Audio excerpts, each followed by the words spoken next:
Hi, I'm Nikki from The Fabulous Life Builder, and I am here to help you build your most fabulous life. And today we are going to talk about the traits of the FA or fearful avoidant. Some of you also may know this attachment style as being called disorganized attachment style.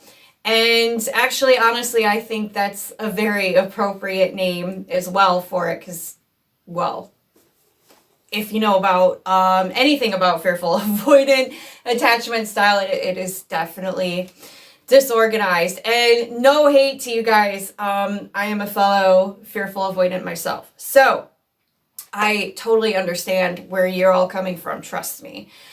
Now, keep in mind that not all fearful avoidants have all of these traits. They may have some and not others. It's not really a set in stone thing. This is just kind of a generalized pattern that most of them display. All right. Number one is that they are present. They seem very present in the relationships that they're in, whether that be romantic or friendships, maybe even their family members that they are close to. They can be very attentive and give a lot of their time and emotion. And overall, at first, they just seem like they just want to be really good partners. Number two is that they are very hyper vigilant. They're very alert to their surroundings when it comes to other people's behaviors and emotional shifts, especially when it comes to their closer relationships. They are more apt to notice, if any patterns change on how somebody normally reacts.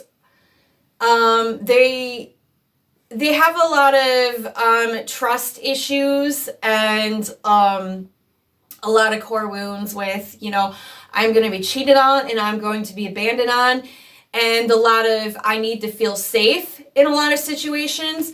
So in order to try to achieve that, they learn to be very hypersensitive and very hyper in tune to how other people are acting around them and their patterns in their behaviors. So if anything seems amiss to them, they usually are very quick to pick up on that. Number three is charming. And especially at first, they can be very charismatic. They can be very likable people because they still kind of have that people-pleasing side to them because they do have that flip-flop between the dismissive and the anxious.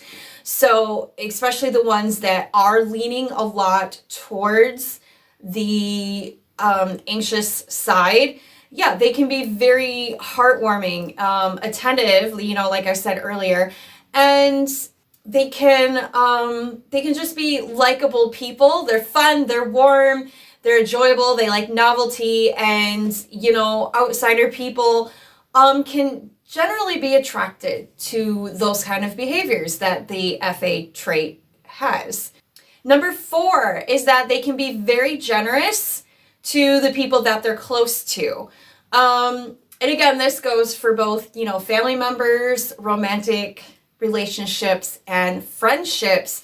And depending on exactly what their love language is, they can be very generous with their time. They can be very generous with gifts, showering their friends and partners with gifts.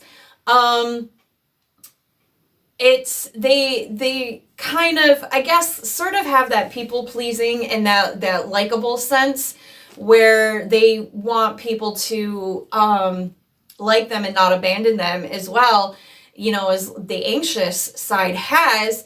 So to the people that are close to them, at least, they can be very, very generous. Not so much to the people on the outside of their inner circle.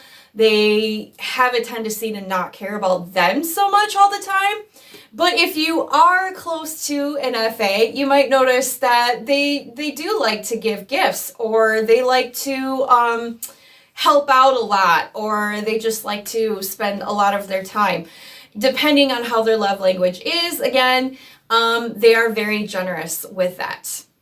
Number 5, and I think this is actually a very big indicator with FA traits, and is that they are very intense. They're very passionate people. They kind of have an all or nothing way of thinking, like very black and white. So, and I laugh because I'm very guilty of this myself. So they have very strong feelings towards how they feel and what they think. A good example is if they really like somebody, they really like that person up until they don't like that person, and then they really do not like that person. There, a lot of times, they have a hard time with the middle ground area, Number 6 is that they are hot and cold.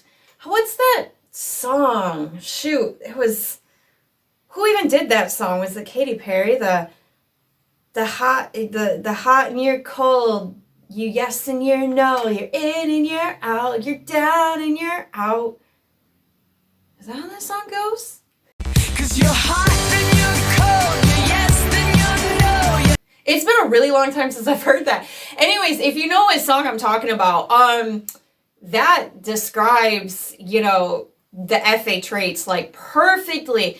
And again, that kind of goes with the very intense, the all or nothing, the black or white thinking.